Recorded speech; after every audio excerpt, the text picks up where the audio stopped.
कभी सोचा है हिंदी के शब्द आखिर बनते कैसे हैं? मतलब एक शब्द दूसरे से जुड़ता है और कुछ नया ही बन जाता है। आज हम इसी के ही पीछे का एक कह सकते हैं एक जादुई नियम समझने वाले हैं जो भाषा को एक अलग ही मजा देता है।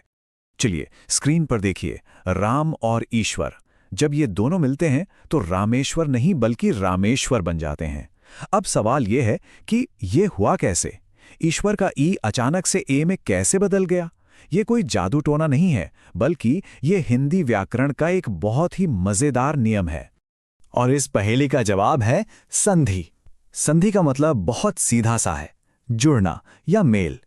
व्याकरण की भाषा में कहें तो जब दो अक्षर या वर्ण आपस में मिलते हैं ना, तो उनकी आवाज या उनके रूप में जो बदलाव आता है, बस उसी को संधि कहते हैं। तो चलिए, संधि आखिर है क्या, इसे थोड़ा और करीब से जानते हैं। अगर बिल्कुल आसान भाषा में समझना हो तो बस इतना याद रखिए, दो शब्दों या अक्षरों के मिलने पर जो भी बदलाव होता है वही संधि है। That's it, simple.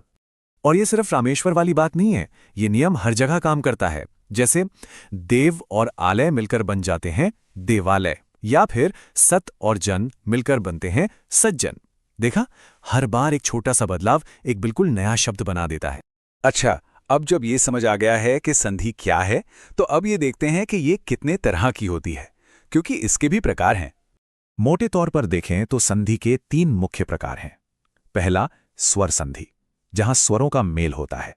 दूसरा, व्यंजन संधि, जहां व्यंजनों का खेल होता है। और तीसरा है विसर्ग संधि, जो थोड़ी अलग है।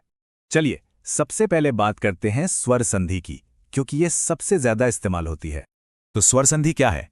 ये तब होती है जब एक शब्द का आखिरी स्वर दूसरे शब्द के पहले स्वर से मिलता है, और उनके मिलने से जो बदलाव होता है वही स्वर संधि है। उदाहरण के लिए, विद्या का आ और आलय का आ, ये दोनों स्वर मिलकर विद्यालय में आ ही रहते हैं। या फिर राम का अ और ईश का ई, ये दोनों स्वर मिलकर एक ही आवाज बना देते हैं, जिससे बनता है रमेश। और जानते हैं मजे की बात यहीं खत्म नहीं होती। इस स्वर संधि के अंदर भी 5 अलग अलग प्रकार हैं: दीर्घ, गुण, वृद्धि, यण और अयादि। आज हम इन सब की गहराई में तो नहीं जाएंगे, पर इससे ये जरूर पता चलता है कि ये विषय कितना बड़ा और दिलचस्प है। चलिए अब फटाफट व्यंजन और विसर्ग संधि को भी समझ लेते हैं। व्यंजन संधि में, जैसा कि नाम से ही पता चल रहा है, बदलाव किसी व्यंजन में होता है। जैसे सत और जन में पहले शब्द का त दूसरे शब्द के ज से मिलकर खुद भी ज बन जाता है और शब्द बनता है सज्जन। एक और उदाहरण देखिए, जगत और नाथ। यहां त बदलकर न हो जाता है और बनता है जगन्नाथ। और हमारी लिस्ट में आखिरी है विसर्ग संधि। ये तब होती है जब किसी शब्द के अंत में विसर्ग, यानी वो जो दो बिंदियां होती हैं, हाँ, उसके बाद कोई दूसरा अक्षर आता है। जैसे मनः और हर मिलकर मनोहर बन जाते हैं, विसर्ग का ओ बन गया। अच्छा, यहां पर एक बहुत आम कंफ्यूजन होती है लोगों को, संधि और समास दोनों में फर्क क्या है? चलिए इसे भी साफ कर लेते हैं। देखिए, फर्क बहुत सीधा है। संधि में अक्षरों का मेल होता है, मतलब सारा खेल आवाज के बदलने का है, जैसे देवालय। लेकिन समास में शब्दों का मेल होता है, और वहां मतलब सबसे ज्यादा जरूरी होता है, जैसे राजपुत्र। इसका मतलब है राजा का पुत्र। यहां दो शब्द जुड़कर एक नया मतलब बना रहे हैं।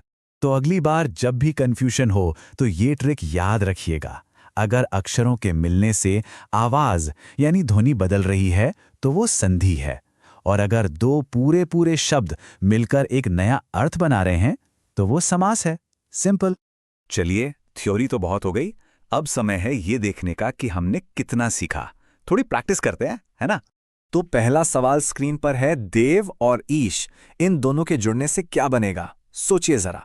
सोच लिया? सही जवाब है देवेश।